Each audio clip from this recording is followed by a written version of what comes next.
Já estamos de volta com o Hora Geral e agora eu vou conversar com meu amigo André Ursini. Tudo bem, André? Prazer em recebê-lo aqui. Meu. Bom, a gente sempre se encontra no Gonzaga, passeando na praia ou tomando um café. Isso é bom Isso é sinal. gostoso em Santos. É muito gostoso. Entendeu? Isso é gostoso que a gente acaba encontrando os amigos, né? É verdade. Agora, André, você é o diretor da ICIPAR. Explica para nós que sigla é essa, ICIPAR. ICIPAR são as 3 letras iniciais dos donos do Grupo Sonda. ID, que é o dono, o Cláudio, um filho, e Igor, o outro. E participações. Então ficou a ICIPAR Participações. Agora, a gente sabe que o Grupo Sondas é um grupo que tem vários projetos aí implementados não só no Brasil, como também em outros países. Mas vamos falar aqui da nossa região, Certo. que aí o nosso telespectador poderá fazer perguntas no 3041-6777 e até tirar do André Ursini novidades. Quando a gente fala em potencializar a nossa região, eu sempre fui um crítico, que a nossa região sempre patina, André. Patina em projetos, por mais que você fale de imobiliário, fale de pré-sal, maior porto da América Latina, mas nós temos ainda aí um entroncamento com relação ao turismo, aos aeroportos. E semana passada, se não me engano, esteve aqui o vice-presidente da República no Guarujá, oficializando o aeroporto vai estar funcionando em 2015, que eu também julgo uma demora de tempo. Nós estamos em 2013, por mais que estejamos no final. E você estava presente. Você sentiu firmeza das palavras do presidente Michel Temer, o André? Olha, Douglas, eu sinto firmeza, não só das palavras dele, como das próprias palavras da prefeita Maria Antonieta, né? Porque, embora tenha sido feito a outorga na terça-feira passada do aeroporto para o município, mas isso é uma história que já vem há 20 anos sendo caminhada e tal. E a prefeita teve uma insistência muito grande junto ao governo federal para que conseguisse essa outorga. No passado, a questão de 2 anos atrás, ela já havia conseguido fazer um contrato com o Ministério da Aeronáutica, na qual ela recebeu um pedaço da área. Só que esse contrato foi feito de uma forma errada, porque quem faz a outorga é a SAC, a Secretaria de Aviação Civil, e não o Ministério da Aeronáutica. Então, ela teve que refazer esse caminho. Em razão da demora. Em razão da demora, ela conseguiu. Então, agora a Prefeitura recebeu a outorga do aeroporto. Em cima da outorga, agora ela vai poder começar a fazer o EIA-RIMA, que é o que pouco me preocupa. Que é o Estudo de Impacto Ambiental. Estudo de Impacto Ambiental no empreendimento. Embora eu acho que as degradações no empreendimento já foram feitas. Vai ter um impacto aéreo, de ruído aéreo, vai ter alguns outros impactos que têm que ser minimizados. Agora, a questão quando você fala 2015, eu acho que é até rápido 2015, tá? Pela complexidade do projeto. Eu acredito que ela tem 150 dias agora para apresentar à Secretaria de Aviação Civil o modelo do negócio de concessão que ela vai fazer. A gente está acompanhando de perto, porque a gente é empreendedor aeroportuário, então a gente está acompanhando, temos acompanhando todos os passos, porque nos interessa o empreendimento. Eu acredito que ela, até abril, deva estar apresentando esse modelo de concessão e deva estar dando entrada nesse licenciamento ambiental. André, eu vou pedir para que a produção coloque, nós temos um filme que mostra mais ou menos um desenho, né, uma animação gráfica do aeroporto de Guarujá, e em cima disso eu queria só uma análise sua, até para ilustrar para o nosso telespectador. Quando você fala que 2015 até que parece muito rápido, é que na realidade, André, a população sempre ouviu, sempre aguardou. E quando a gente ouve em 2013 que vai 2015, as pessoas querem ir para já. Sim. E lógico que você não pode colocar um aeroporto assim de uma hora para outra. Você acredita que esse projeto é um projeto que vai modificar não só Guarujá, mas toda a nossa região? É uma tendência natural que está acontecendo já de uns 4 anos para cá, que os aeroportos regionais, eles se desenvolvam.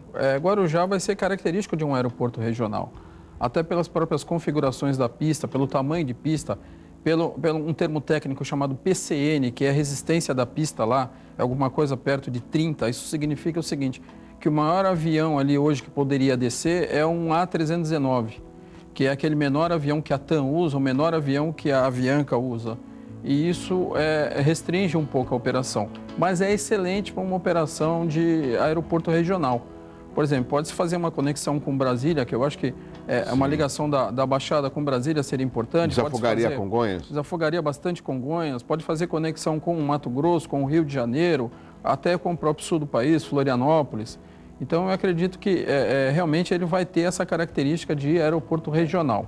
dá para se melhorar a resistência da pista, dá para chegar num PCN de resistência 55, que é um aeroporto intermediário, digamos assim, e ele conseguia receber até um A320, que é um avião um pouquinho maior, de 160 passageiros, quer dizer, aí você consegue não só um pouquinho mais de passageiros, mas você consegue voar mais longe, porque ele tem as asas maiores e com isso ele tem mais combustível para ir um pouco mais longe. Então, mas eu acho que já foi um grande passo, já foi um grande avanço. Agora a prefeita está com a incumbência de conseguir, dentro desse prazo, apresentar o plano e começar o licenciamento ambiental. Agora, André, a gente está mostrando aí imagens de um projeto gráfico do aeroporto de Guarujá. Nós temos um de Peruíbe que está em funcionamento. Esse complexo, já vou chegar no industrial de Praia Grande, esse complexo desses 3 aeroportos em funcionamento, tem demanda para isso? Tem. Só falar uma coisa, é Itanhaém, não Itanhaém, é Peruíbe. desculpa, Itanhaém, Litoral Sul. Quando nós começamos esse projeto do Andaraguá em Praia Grande, em 2006, eu, na época, conversei com os prefeitos das cidades e expliquei para eles o seguinte: os projetos jamais se confrontarão, até porque cada um tem a sua limitação técnica. Itanhaém tem as suas limitações técnicas, como Guarujá tem as suas limitações técnicas, como Praia Grande também tem as suas limitações técnicas. Itanhaém já se configurou naquilo que a gente já falava há 5, 6 anos atrás. Itanhaém vai ser um aeroporto de uso de operações de base de offshore, Petrobras. A Petrobras recentemente fez um contrato com o Daesp e ela está investindo lá 17 milhões de reais construindo um terminal próprio de embarque e desembarque do pessoal deles, de plataforma. O que isso assegura para eles? Assegura o seguinte: eles estão pagando 100 mil reais por mês de locação dessa área. A partir do momento que eu entrar em operação o saguão de embarque deles, lá o terminal de embarque, eles vão ter uma redução para 40 mil reais desse pagamento do aluguel, para amortizar o investimento. Isso vai demandar um tempo, alguma coisa perto de 15 anos, 18 anos de amortização de investimento. E o que vai acontecer? Ele vai se configurar cada vez mais como operação de helicópteros, aqueles grandes helicópteros de plataformas, que precisam de pista para pouso e decolagem. Um helicóptero de plataforma, ele precisa de uma pista mais ou menos de 1.000 metros para fazer pouso e decolagem com segurança. Porque ele leva 26, 24 passageiros, então ele precisa ter uma pista de pouso e decolagem. E Itanhaém acabou caracterizando para que ele fosse levado a essas operações de offshore. Agora, vamos falar do projeto que você falou, en passant, de Praia Grande, que é o Andaraguá. Né, um projeto, seria um aeroporto industrial. Eu já tive a oportunidade de entrevistá-los algumas vezes, vi esse projeto, eu fiquei assim abismado, não só pelo projeto do aeroporto industrial e pelo também o número de empregos que ele vai gerar para a região. Quando o Andaraguá foi desenvolvido, esse projeto foi concebido, a gente tinha uma ideia de que a base aérea viria a se tornar um aeroporto regional, como Itanhaém teria a característica. Então, o que nós fizemos? Nós desenvolvemos um empreendimento voltado para a linha de produção, que é o que nós não temos na Baixada, nós precisamos, tá, para escoar carga, para receber carga, para fazer a linha de produção. Então, a gente fez um empreendimento totalmente voltado para a área de produção. E nós lá não podemos receber passageiros. A gente poderia dizer que seria uma zona franca aqui ou não? Não, a zona franca não caracteriza, porque a zona franca tem que ser limitada pelo governo federal, né? E a gente não tem essa autorização. Mas nós vamos fazer um terminal alfadegado. Isso nós teremos lá dentro. Teremos lá quase mais de 1 milhão de metros quadrados de área de produção. Eu não sei se nós temos imagens ali, André.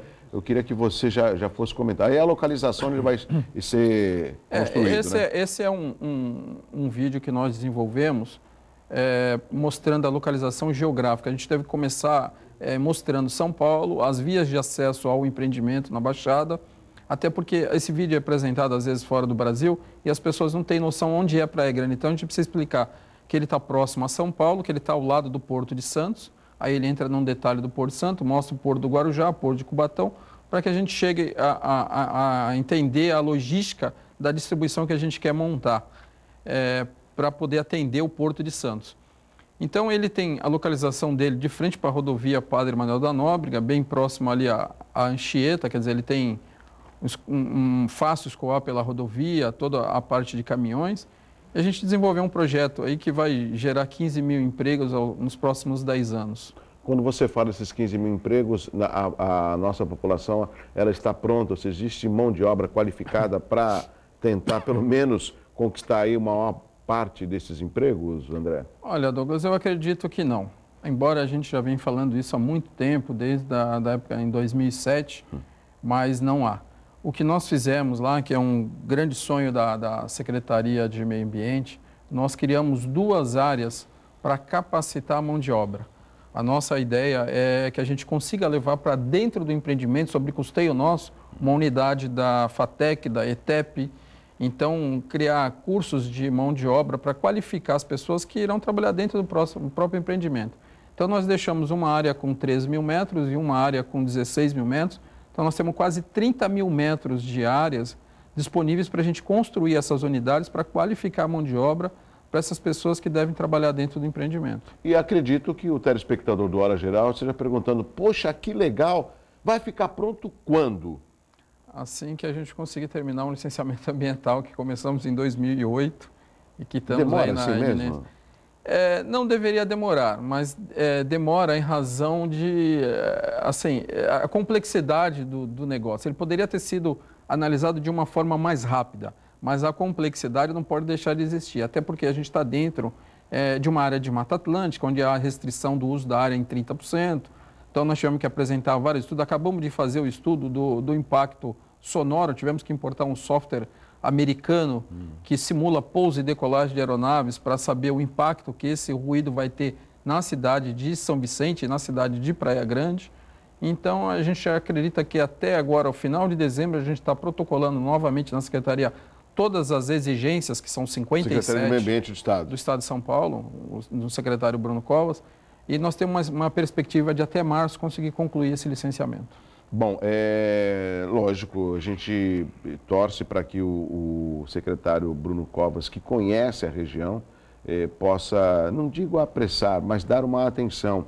Eu, na abertura do programa, não sei se você acompanhou, muitas vezes a gente recebe o governador Geraldo Alckmin, principalmente aqui na cidade de Santos e na região. Eu sinto que as pessoas procuram só cortejá-lo, do que cobrar, de levar um projeto. Eu também conheço o André Orsini muito bem, sei que ele já conversou muitas vezes com o governador, conversou muitas vezes com o Bruno Covas, e esse projeto é um jogo importante para a nossa região. E o que você falou, detalhou, eu já sabia, mas nada melhor do que ouvir de um técnico, de uma pessoa que tem o conhecimento, essa preocupação. Nós não estamos preparados para atender à demanda de mão de obra. Isso de uma região próspera. De quem caberia essa responsabilidade já nessa qualificação, por mais que você falou que o Andaraguá daria essa capacitação?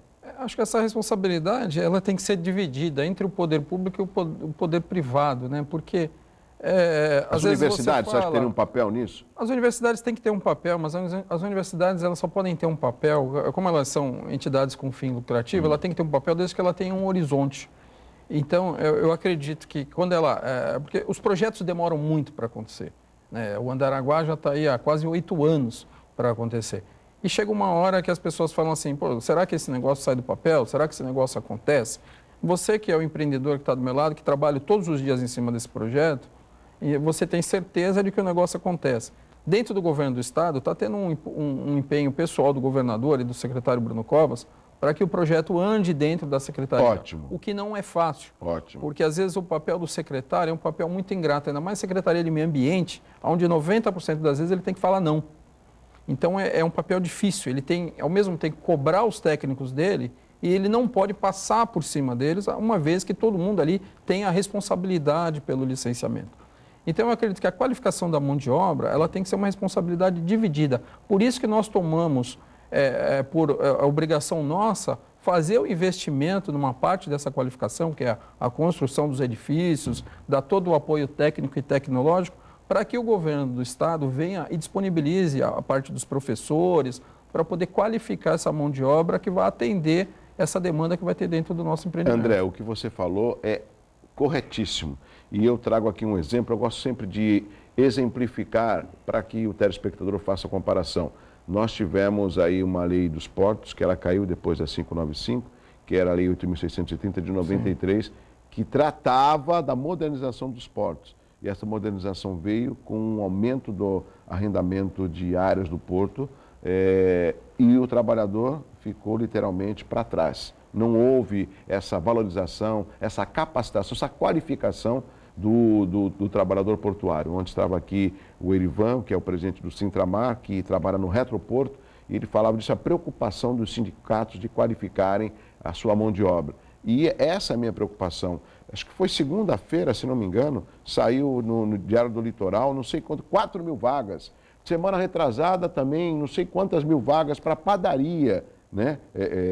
Ou seja, existe essa demanda, mas ela não é preenchida pela população da nossa região. Essa é uma preocupação. Não dá para a gente pensar a falta de qualificação sem o crescimento da região. Sim, essa falta de qualificação não é só da nossa região. Eu vou te falar, você citou um exemplo aí de padaria. Dentro do Sonda hoje tem 37 lojas de supermercado. Não tem padeiro, não tem peixeiro, não tem açougueiro. Então o que eles fazem? Eles trazem mão de obra do sul, eles dão casa, dão treinamento. Aí, assim que essa pessoa cria uma confiança, ele sai. Então, quer dizer, ele fica 2 anos na empresa e depois ele já fica em São Paulo. Ele não volta mais para o Sul. Ô, André, então, é um problema geral esse. O que você está falando, tem que chamar um intervalo. Eu tenho um grande amigo, eu acho que é amigo nosso, que você está sempre lá também, o Adalberto, do Santa Marta. Ele falou a mesma coisa. Falou, Douglas, não tem confeiteiro. Ele trouxe um confeiteiro de São Paulo, ele paga o aluguel para o confeiteiro, dá um belo de um salário. Ele não me perguntou também, não perguntei, não quero saber. Para poder ter um confeiteiro numa padaria, que é uma padaria que fica ali na Azevedo Sodré, Santa Marta. Por exemplo, a gente fala de padaria. Imagina então o engenheiro. Sim. Imagina então o supervisor, o técnico. Eu vou falar um pouco. O motorista de carreta. Não existe hoje. Está vindo motorista do Paraguai, estão trazendo motorista do Chile. No Brasil está faltando motorista de carreta. Eu tenho que fazer um intervalo, eu volto já conversando com o meu amigo André Ursini, diretor da ICIPAR, e já vou deixar uma pergunta para o André responder na sequência. Existe alguma outra cidade que vocês implementaram um aeroporto nesse período de 2006 até hoje, sendo que Praia Grande ainda não saiu, mas em outra cidade do interior já saiu esse aeroporto, já está funcionando? O André responde depois do intervalo. Eu volto já.